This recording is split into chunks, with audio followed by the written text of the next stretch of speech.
saludándole en el amor del Señor, deseando ricas y abundantes bendiciones del cielo hacia sus vidas. Ha llegado la hora de compartir el devocional, el pancito diario de vida que tanto bien hace a nuestras almas. Hoy corresponde nuestra sección juvenil, Tiempo Joven. Tiempo Joven. Y hoy quiero titular el mensaje de la meditación: ¿cómo enfrentar los golpes de la vida? ¿Cómo enfrentar los golpes de la vida? No cabe duda que cuando estamos en los propósitos de Dios, ya sea ya siendo cristianos o estando ahí dentro del listado de los candidatos prontos a ser alcanzados por el amor de Dios para salvación, Dios va a permitir distintos procesos, distintas situaciones que podemos denominarles golpes de la vida. Más que golpes de la vida al azar, son parte del propósito de Dios. Pero sobre todo para el joven, ya que para el adulto es difícil poder sobrellevar ciertas situaciones. ¿Cómo lo puede hacer el joven frente a esto? Y quiero posicionar un texto base que está en Proverbios. Probablemente vamos a ver algunos versículos de los Salmos para tomar como ejemplo a David. Vamos a Proverbios capítulo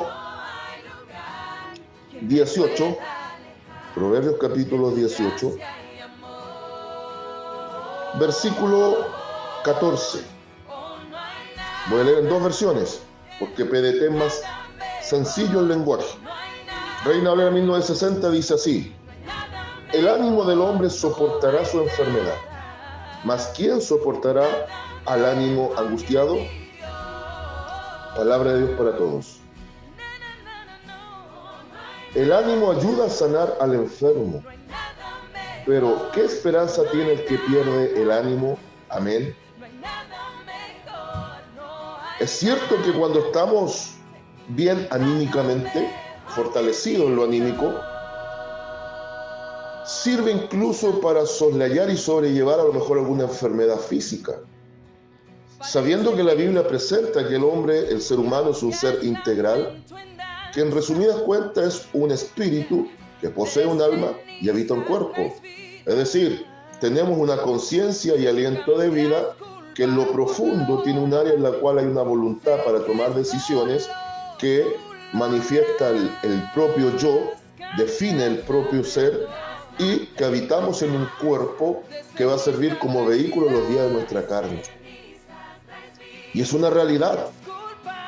Cuando estamos bien anímicamente, incluso podemos sobrellevar una enfermedad física. Pero acá el proverbista nos introduce a un tema que no es grato, pero que es una realidad.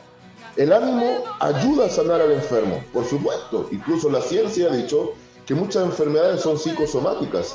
Nacen por pensamientos de depresión o pensamientos de angustia o pensamientos de crisis de pánico. Lo que usted determine, y esto quedó muy demarcado post pandemia, pero a la inversa, y es extraordinario lo que dice, porque la ciencia médica, sobre todo la psicología, lo confirma. Pero ¿qué esperanza tiene el que pierde el ánimo? Al perder el ánimo, caemos en angustia, caemos en confusión, caemos en desesperanza. Y lo peor es que todo esto nos orilla a tomar decisiones apresuradas. Nos nubla de tal forma el entendimiento que no sabemos cómo actuar. Cuando la vida nos golpea fuerte, que en el fondo, repito y vuelvo a lo mismo, no es que la vida por sí sola nos golpee fuerte, esto es una expresión que ha dado pie para titular el devocional.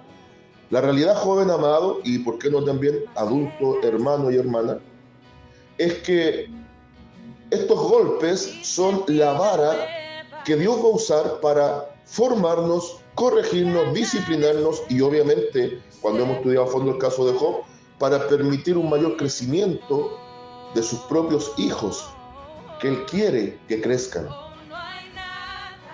Pero ¿cómo poder abordar situaciones difíciles cuando el ánimo está por los suelos? Es un tema profundo. Vamos, mire, rápidamente, porque aquí la idea es que podamos despejar camino.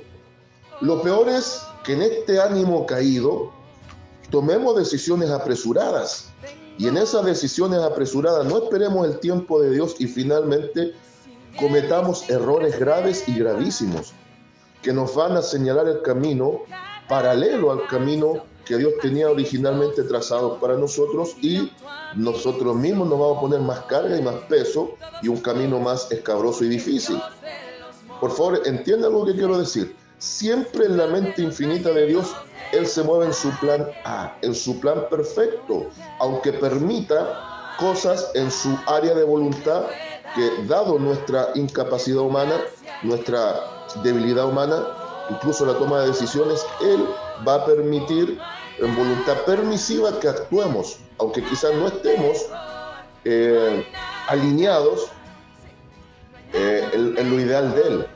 Pero para Dios siempre existe solamente un plan A, porque sea lo uno o lo otro, incluso aunque decidamos mal, como hay un propósito de Dios, igual vamos a salir en victoria, aunque bastante más machacados, más procesados, más dolidos incluso en ciertos procesos, cuando la vida nos golpea. A nosotros, desde el humano, nos pareciera que tomamos el plan B. Algunos toman el camino largo, otros toman el atajo corto. Pero en el corazón angustiado, muchas veces lo peor es decidir apresuradamente. Y mire, aquí hay una aplicación. En el Salmo 119, versículo 9 en adelante, David, el salmista, nos va a enseñar también muchas cosas de su propia experiencia. Y aunque no es atribuible a David, este salmo aplica a las vivencias que tuvo David. Siendo muy joven, muchas veces la vida lo golpeó. Pero David tomaba decisiones no apresuradamente, sino que David era el hombre conforme al corazón de Dios, porque en medio de sus angustias siempre tenía posicionado a Dios por sobre todo. Pero mire el consejo que nos da el salmista en el Salmo 119, versículos 9 al 11. ¿Con qué limpiará el joven su camino? Podríamos decir, mientras la vida te golpea, ¿cómo puedes conducirte correctamente? ¿Cómo poder hacerlo sin pecar, sin errar y sin, por apresurado, salirme de ese propósito maravilloso que Dios tiene? ¿Cómo hacerlo? Acá el salmista en el Salmo 119 nos dice que ¿con qué limpiará el joven su camino? Es una pregunta de peso, porque yo, con mi ánimo angustiado, probablemente tome decisiones apresuradas. ¿Cómo puede el joven llevar una vida pura? ¿Cómo puedo llevar una vida de santidad en medio de los tiempos angustiosos? ¿Cómo puedo decidir correctamente cuando mi ánimo está angustiado? Con guardar tu palabra. Con todo mi corazón te he buscado, no me dejes desviarme de tus mandamientos. Extraordinario. Poner a Dios en primer lugar. Poner a Dios en primer lugar. Y después incluso el versículo 11 dice, en mi corazón he guardado tus dichos para no pecar contra ti. Entonces, debemos posicionar la palabra como el GPS que siempre nos va a llevar a Cristo y nos va a direccionar en el camino, por nublado que se vea el día, por complicada que se vea la situación, por difícil que parezca el proceso y por complicada que parezcan las decisiones. Primer consejo que daría, porque hoy voy a partir ya con la consejería. Jamás se deben tomar decisiones con la cabeza en caliente.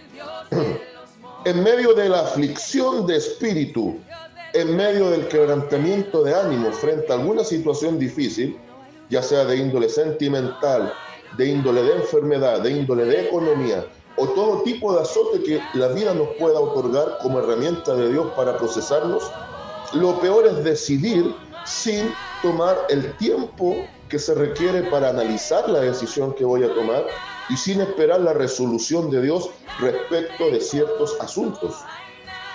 No quiero caer en ninguna inconsecuencia, porque siempre he sido de los que predican, porque la Biblia me respalda, que no es Dios el que va a decidir por el hombre. Es cierto, a nosotros nos corresponde decidir, pero tenemos que estar claros que las decisiones tienen que ser de acuerdo, como enseña el salmista, a la palabra de Dios. Porque ella es la que nos va a ir despejando el camino, ella es la que nos va a ir dando la pureza, primero de pensamientos, para poder tomar decisiones correctas. Vea el caso de David, antes y después de decidir sin Dios. Decidió pecar con Betsabé. Y aunque Dios le perdona y aunque Dios le permite estos procesos, nunca más fue el dulce cantor de Israel. Y las consecuencias por apresurarse en tomar decisiones cuando no era tiempo, incluso, por favor, entiéndame al punto que voy, nosotros decidimos obrar conforme a Dios, pero también decidimos pecar muchas veces. Lo uno o lo otro tiene resultados muy, pero muy diferentes. Que Dios nos ayude. ¿Qué otra cosa podemos hacer cuando la vida nos golpea para poder obrar y decidir correctamente? ¿Qué podemos hacer? ¿Cómo conducirnos, sobre todo cuando somos jóvenes? ¿Cómo lo podemos hacer? Lo primero que posicionamos fue la palabra. La palabra. Ahora, vamos rápidamente al Nuevo Testamento y pidámosle a otro hombre de Dios de muchas experiencias que nos indique qué podemos hacer cuando la aflicción viene, cuando somos puestos en entredicho o la vida nos golpea fuertemente. Permitámosle al apóstol Pablo que, en base a lo que también enseña a Timoteo, le ayuda a direccionar su vida. Timoteo es el típico ejemplo de un joven, sobre todo cristiano, que está enfrentado a diversas situaciones. Ministrar iglesia, pero ministrar su propia vida. Dar un ejemplo, dar un porte, dar un testimonio.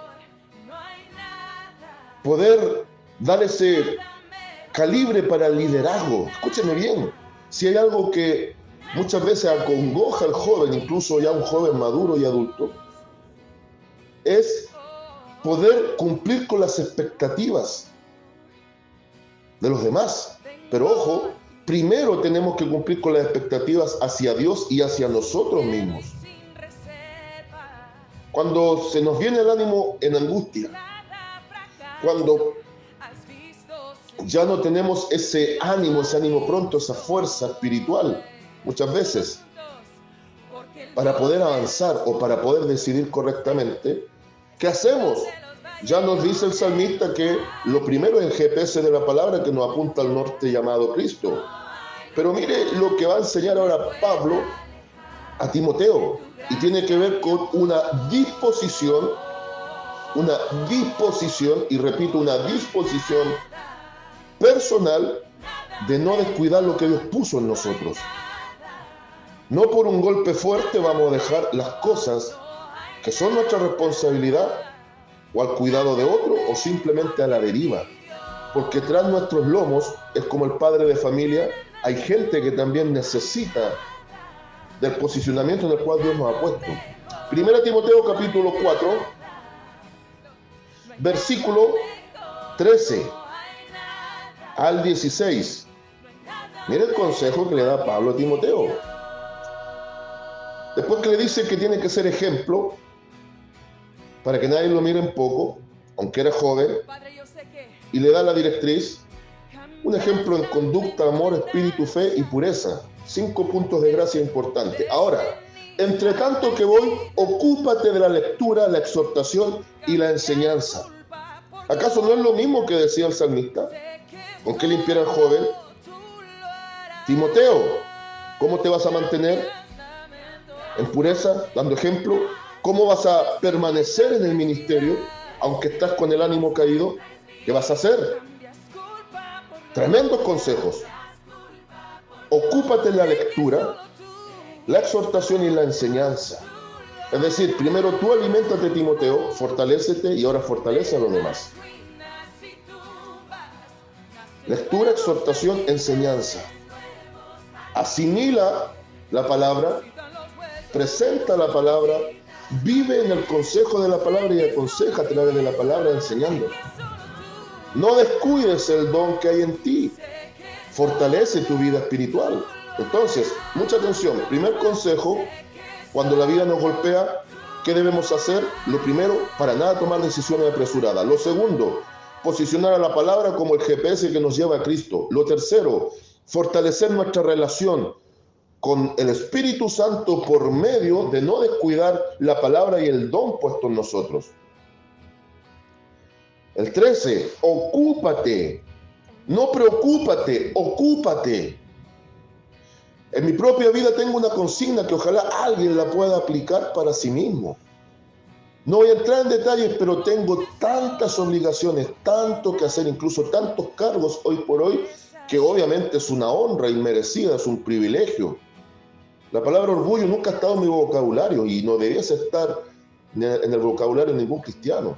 Es un privilegio, pero sin embargo es un tema que demanda tiempo. Cómo organizar los tiempos, cómo sobrellevar las cargas, cómo, pese a los golpes que muchas veces vamos a recibir en el ministerio o en el caminar propio de nuestra vida, los días de nuestra carne, cómo no dejar tirado, dejar tendido el ministerio o las áreas ministeriales que abordamos. ¿Qué hacer? Mi consigna es esta: ocupado, pero nunca preocupado. Yuhu. Ocupado, pero nunca preocupado. Claro que va a haber una sana preocupación, pero no esa preocupación enfermiza que produce un ánimo caído que nos llega a enfermar. Ocupado, pero no preocupado. A mí me corresponde estar en la obra y a Dios le compete, si yo soy fiel, cómo arreglar mis asuntos que yo no puedo. La otra consigna que destaco en mi vida que le puede servir a alguien que esté en esta situación recibiendo grandes golpes anímicos y que quiere ya renunciar o huir, esconderse, es entender que usted y yo nos encargamos de los negocios de Dios. Y no estoy hablando de negocio en el sentido despectivo, todo lo contrario. Estoy aplicando el dicho dado por el Señor Jesucristo a los 12 años. En los negocios de mi Padre me conviene estar. En la empresa de Dios, en el asunto de los ministerios, en los trabajos, cual sea el calibre, los trabajos de nuestro Dios. Yo me encargo de los trabajos del Señor que a mí me corresponde hacer. Yo me encargo de los negocios de Dios. Pero Dios se encarga de mis asuntos. Yo hago lo posible, Dios se encarga de lo imposible. Pero a veces en el lapso entre lo posible y lo imposible, vienen los azotes, los golpes y el estado anímico bajo, y es ahí donde hay que estar sosegados, ocupados, no preocupados, pendientes de los negocios del Señor, para que Él se encargue de mis asuntos imposibles que yo no puedo resolver. No hay cosa más difícil y peor que decidir apresuradamente creyendo que Dios nos va a respaldar. Cuidado con el fracaso y cuidado con salir, como decimos acá en Chile, del fuego para caer a las brasas. Cuidado con volver a tropezar 2 veces con la misma piedra, cometer 2 veces los mismos errores. Muchas veces cuando la vida nos golpea, amado joven, Dios va a permitir el error para el aprendizaje. Pero llega a ser patético si volvemos a tropezar con la misma piedra. No corresponde. Ocúpate de estas cosas, permanece en ellas, para que tu aprovechamiento sea manifiesto a todos. Ten cuidado de ti mismo y de la doctrina, persiste en ello, pues haciendo esto te salvarás a ti mismo y a los que te oyeren. ¿Vas a permanecer? ¿Vas a mantenerte pese a todo? y la demás gente que te ha visto como un referente no se va a sentir decepcionado. Entonces, fíjese, ya la consejería está. 3 puntos de conclusión. ¿Qué hacer cuando la vida nos azota? Número 1, mantenernos en la palabra. Número 2, mantenernos en los trabajos que Dios nos encomendó. Y número 3, fortaleciendo nuestra relación con el Espíritu Santo, Dios nos va a guiar a puerto seguro y va a evitar el mismo Espíritu Santo, cuando tenemos la mente llena de su palabra, que tomemos decisiones apresuradas que pueden destruirnos y destruir a los demás. Ojo, te están observando, eres un referente, no hagas cosas locas en tiempos de decisiones firmes. Levanta tu ánimo, fortalécete y cree que como a Josué, Dios estará contigo, no temas ni desmayes, porque Él te guiará. Consigna y lema para el día de hoy. En medio de los golpes de la vida, me mantengo firme confiando en Dios. Saludos de paz, amor y bendición desde el hombre había cada uno de ustedes. Los huesos. Sé que solo tú, sé que solo tú, sé que solo tú lo harás. Una vez más, sé que solo